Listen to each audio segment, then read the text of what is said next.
Car लेने चली गई, लेकिन उसके पहले उसने प्लान बना के रखा था कि राखी को कैसे षड्यंत्र रचाना है, कैसे जाल डालना है। हाँ, मैं दूधपुती बच्ची नहीं हूँ, बट वो जाल मुझे नहीं दिखाई दिया। मैं गई, शर्म आती है मुझे भाई के सामने बोलते, मुझे कहीं खौफ था, इसलिए मैं अपने भाई राजीव खैंची को यहाँ से लेकर गई साथ में टिकट बना के। उसने उसका मैंने बोला 2 रूम बुक करना, उसने 1 रूम मेरा इधर बुक किया, 1 रूम कहीं दूर कहीं राजीव का बुक कर दिया, बाहर से लॉक मार के चला गया। जो फिर मेरे साथ हुआ, मुझे नहीं लगता आप लोगों को बोलना चाहिए मुझे। जब मेरे साथ वो हुआ 3 घंटे लगे उसको मेरे कपड़े फाड़ने में, सारी चीज़ें करने में। मैं दुनिया की लड़कियों को न्याय दिलाती हूँ। मैं कैसे बाहर जाके बोलूँ कि मेरे साथ क्या हुआ है? अरे अब तो बिजनेस नहीं, कुछ नहीं, मैं क्या करूँ? 1 रुपया लेकर नहीं आया, फुकरा भिखारी आदिल खान दुर्रानी 1 रुपया लेकर नहीं आया।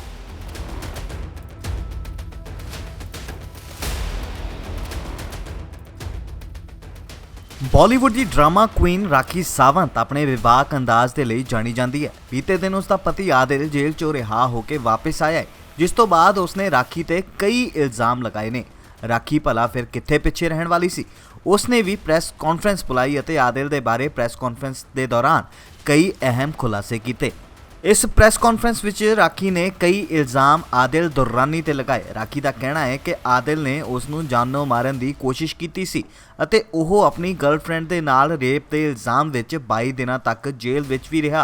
ਹੋਰ ਕੀ ਕੁਝ ਇਲਜ਼ਾਮ ਲਗਾਏ ड्रामा क्वीन राखी सावंत ने, आओ देखते हैं।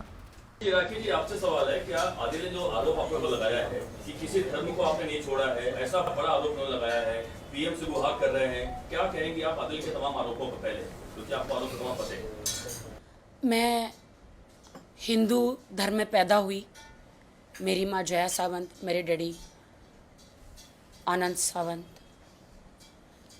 फिर मेरी माँ जो है जीसस में बिलीव करने लगी। हम लोग बॉर्न क्रिश्चियन तो नहीं है, लेकिन माँ के साथ पूरा घराना जुड़ा रहता है। जैसे माँ बिलीव करने लगी तो मैं भी बिलीव करने लगी, तो हिंदू से जीसस में बिलीव करने लगी। शादी मेरी एक मुस्लिम लड़के से हुई, तो शादी निकाह होने के बाद क्या मेरा फ़र्ज़ नहीं बनता है कि मैं इस्लाम धर्म की रिस्पेक्ट करूं, मैं नमाज़ पढ़ूं? पति ने जो मुझे निकाह जब कराते हैं, कबूले के साथ साथ ला इलाहा इल्लल्लाह मोहम्मद रसूल अल्लाह वो पढ़ाते हैं, तो क्या मैं नमाज ना पढ़ूं? नमाज पढ़ना भी मुझे आदिल ने सिखाया। वो मुझे कहते हिंदू थी, ये हिंदू है, क्रिश्चियन है, मुसलमान है। ये मैंने आपको बताया। मैं शौक हूँ। यही मीडिया है ना जिन्होंने मेरा सपोर्ट किया था, यही मीडिया है ना जिसको मैंने सारे सबूत दिए थे। न मेरा माँ है, न बाप है, न इस दुनिया में कोई है। मैं सालों से मीडिया में हूँ। किसका बिगाड़ा है मैंने? कभी किसी का नहीं बिगाड़ा, किसी के साथ बुरा नहीं किया। सारे सबूत हमेशा आपको देते गई। आपको सारे सबूत देने के बाद भी आप लोग आंख बंद करके कैसे बोल सकते हो कि आप तो बेगुनाह थे, 6 महीने अंदर रहे? क्या हमारे देश का कानून आप लोग उनको ललकार रहे हो कि वो लोग ने आदिल को बगैर सबूत के ऐसे 6 महीने डाल दिया? क्या मेरे पास कोई सबूत नहीं थे? आदिल ने मुझ पे इतनी मार पिटाई करी थी, शादी के 1 महीने के बाद ही मार पिटाई शुरू हो गई थी। लेकिन मैं तो हूँ राखी सावंत ना, कॉन्ट्रोवर्शियल। कौन मानेगा मेरी बात? कौन मानेगा मेरी बात? नीचे इंस्टाग्राम हर जगह लिखते हैं, अच्छा पहला पति था, इसका तो घर कभी नहीं बसेगा। अभी तो शादी भी नहीं हुई, पहले लिख के आ जाता है, इसका तो घर कभी नहीं, इसको भी छोड़ेगी, इसको भी लूट लेगी। पहले ही, अभी तो शादी भी नहीं हुई, पहले से ही बोलना शुरू कर देते हैं लोग। आदिल से मेरी शादी हुई कौन से सर्कमस्टांसेस में हुई? इन्होंने प्लान किया था। शैली जो है आदिल की उस टाइम पे सिस्टर थी, शैली, आज वो उनको दोस्त कहते हैं और दुश्मन कहते हैं। वो मेरे साथ मुंबई में बिजनेस करना चाह रही थी।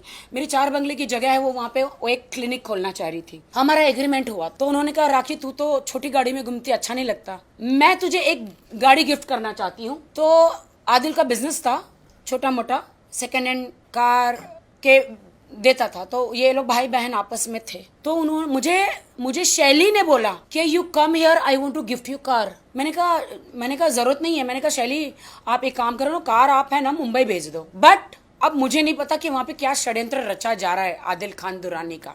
आदिल खान दुरानी ने कहा कि नहीं दीदी कुछ भी हो जाए उसको यहाँ बुलाओ। उसने बोला नहीं आदिल उस कार बना के उसको भेज दे बाय रोड। नहीं दीदी उसको कुछ भी बोला इधर बुलाओ, कुछ भी हो जाए उसको इधर बुलाओ। मैंने कहा मैं नहीं आ रही, मैं नहीं आ रही हूँ।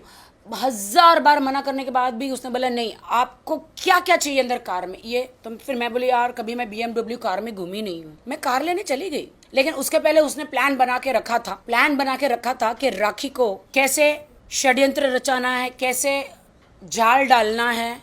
हाँ मैं दूध पीती बच्ची नहीं हूँ, बट वो जाल मुझे नहीं दिखाई दिया। मैं गई, शर्म आती है मुझे भाई के सामने बोलते हो। मुझे कहीं खौफ था, इसलिए मैं अपने भाई राजीव खैंची को यहाँ से लेकर गई साथ में टिकट बना के। उसने उसका मैंने बोला 2 रूम बुक करना, उसने 1 रूम मेरा इधर बुक किया, 1 रूम कहीं दूर कहीं राजीव का बुक कर दिया। मैंने भाई आपका रूम कहाँ है? उन्होंने बोला दूर है। इनका एक बंदा आया, मैं आदिल रूम में थे, बाहर से लॉक मार के चला गया।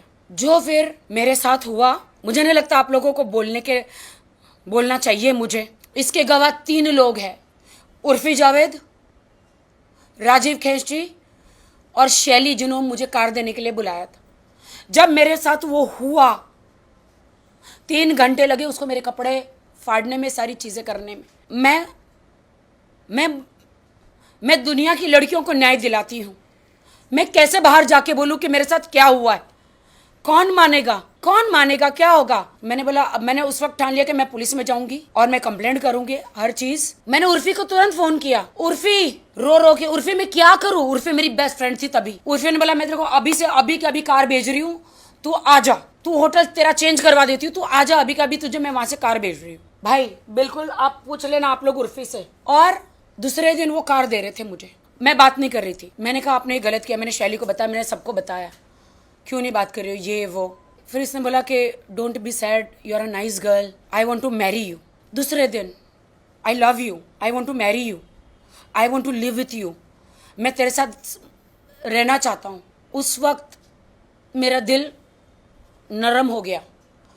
मैंने कहा चलो ठीक है, इसने ये सारी चीज़ें तो करी है, लेकिन बंदा शादी करना चाह रहा है। उस वक्त मैंने अपना मन बदल दिया। वो मुझे गोवा लेकर गया, मैं गोवा गई मेरे फंक्शन के लिए। वो वहाँ बाई कार पहुँचा, शैली भी पहुँची, मैं मेरी माँ के साथ गई थी। मैंने उस वक्त माँ को नहीं बताया। गोवा में वो 2 मौलाना को लेकर आया। होटल कौन सी थी वो मैं आपको बता दूंगी, कौन से होटल में मैं रुकी थी। CCTV फुटेज भी आप देख सकते हैं वहाँ पे, 1 साल पुराना। 2 मौलानों को लेकर आया। मैंने बोला अगर आपने बोला है मुझे वहाँ पे शादी करेंगे, ये वो निकाह करेंगे, नहीं करेंगे तो मुझे मीडिया में मैं तो जाऊंगी, मैं मेडिकल भी जाऊंगी, पुलिस स्टेशन भी जाऊंगी कि आपने मेरे साथ क्या किया।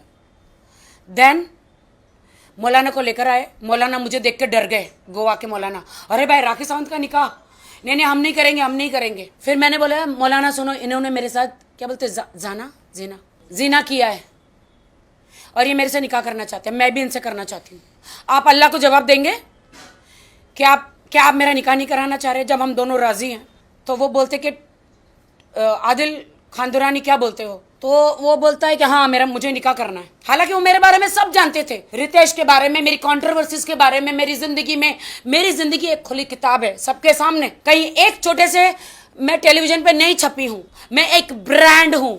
वो मेरे बारे में सब जानते थे। लेकिन उसने कहा एक दिन कि अरे मुझे पता नहीं था तुम कौन हो, और बाद में मुझे बोलते हैं घड़ी स्टेटमेंट चेंज कि तुम एक बहुत बड़ा ब्रांड हो, मुझे शेरा भाई से मिलाओ, मैं वहाँ पे एक सलमान भाई से मिलाओ, मैं एक बड़ा शोरूम कार का डालना चाहता हूँ। मैंने बोला ये सारी बातें बाद में हटाओ। उस वक्त मैंने शेरा भाई से बात कर रही थी, जब हमारा रजिस्ट्रेशन हुआ तो मुंबई आया था शेरा भाई से। हाँ सब साथ में टेबल पे बैठे थे, शैली सब एम्प्रेसा में। मैंने कहा था भाई अगर कोई कारवार चाहिए तो बताना। भाई ने बोला हाँ ठीक है, कोई भी कारवार चाहिए तो मैं बताऊँ। गोवा में मौलाना आए, शादी कराई हमारी, और मैंने बोला मौलाना जी मुझे सर्टिफिकेट चाहिए। उन्होंने बोला इमिडिएटली नहीं देते, तुम्हारे गवाह नहीं है। क्योंकि वो गवाह ही नहीं, मुझे मालूम ही नहीं निकाह क्या होता है, मुझे पता ही नहीं निकाह में गवाह भी चाहिए, मुझे मालूम ही नहीं है। फिर मौलाना चले गए, हमारा फंक्शन करके वो मैसूर चला गया, मैं मुंबई आ गई। मैं रोज़ मौलाना जी को फ़ोन कर रही हूँ, मुझे सर्टिफिकेट दो। इन्होंने मौलाना जी को बोला कुछ भी हो जाए राखी को सर्टिफिकेट देना नहीं, किसी भी हालत में सर्टिफिकेट देना नहीं। मैं आज आपके माध्यम से कहती हूँ, मौलाना जी, गोवा वाले 2 मौलाना जी, प्लीज आप बाहर आइए, वरना मुझे आपका नाम बताना पड़ेगा। और आप आके कहिए कि आपने, आदिल आपको लेकर आया था वो होटल के रूम में और आपने निकाह कराया था बगैर 2 गवाह चाहिए था ना, वो नहीं थे। तो मैं सर्टिफिकेट मांगती रही। अब तो ये तो मेरा शौहर ही हुआ ना, अल्लाह के सामने तो शौहर ही हो गया ना। अब ये मौलाना असली थे कि नकली, ये बात मालूम है? ये नहीं मालूम। नकली मौलाना भी हो सकते, बिना गवाह की शादी नहीं हो सकती। कल बोला ना उसी से रिलेटेड। हाँ नहीं, बट मैं बताना चाहती हूँ ना, उन्होंने कहा ना कि मुझे पता नहीं था, मौलाना तो असली फिर नहीं होंगे फिर, हाँ वो नहीं पता है। क्योंकि नकली मौलाना असली एक मौलाना दाढ़ी के बगैर था, एक दाढ़ी वाला था, देखिए, कोई भी निकाह बिना गवाह के होता नहीं है। नहीं होता। मौलाना कभी नहीं पढ़वाएगा। अच्छा, तो ये पता नहीं 1-2 घंटे के बाद किसको पकड़ के लाया था, मुझे नहीं मालूम है। और बाद में इसने बोला कि अब मैं वहां से आ रहा हूँ। इन्होंने मेरे पास वीडियो है, इन्होंने मैसूर में गन रख दी थी, ऐसे गन रख दी थी, मेरे पास वीडियो है कि तुम मैं परेशान हो गया हूँ शैली से, मैं परेशान हो गया हूँ अब्बास भाई से, मैं परेशान हो गया है मैसूर वालों से, सब मेरा जीना हराम कर रहे, मुझे तुम मुंबई बुला लो, मैं तुम्हारा शौहर हूं, शौहर का साथ नहीं दोगी तो जहन्नुम में जाओगी। तुमने इस्लाम कबूल किया है। मैंने कहा ठीक है, मुझे उतना नहीं पता। मैंने बोला ठीक है, आप आ जाइए। आ गए वो। अब डिमांड, अरे अब तो बिजनेस नहीं, कुछ नहीं, मैं क्या करूं, 1 रुपया लेकर नहीं आया, फुकरा भिखारी आदिल खान दुर्रानी 1 रुपया लेकर नहीं आया।